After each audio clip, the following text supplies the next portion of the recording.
చేసేది ఐఎఫ్పి దానికి smart TVC కూడా రెండు ఒకటే ప్రాసెస్ సేమ్. కాకపోతే ఇదేమో టచ్ ఉంటుంది, అదేమో నార్మల్గా అయితేనేమో మామూలుగా రిమోట్ ద్వారా ఆపరేట్ చేసుకుంటాం. రిమోట్ లేకపోతే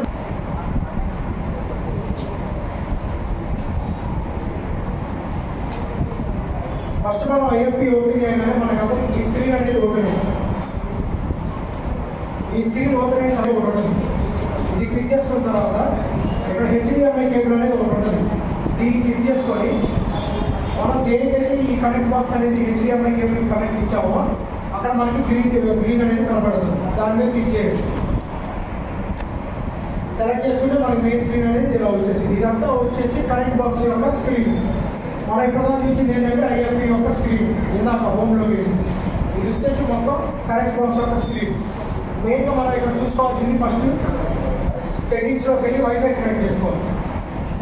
first how to connect wifi రాసుకుంటాం, తప్పదు మీ ఇష్టం. ఓకే, ఫస్ట్ వైఫై ఎలా కనెక్ట్ చేసుకోవాలండి? ఫస్ట్ సెట్టింగ్స్లో connect, next network and internet. ఇక్కడ మనం హాట్స్పాట్ ఆన్ చేసుకోవాలి.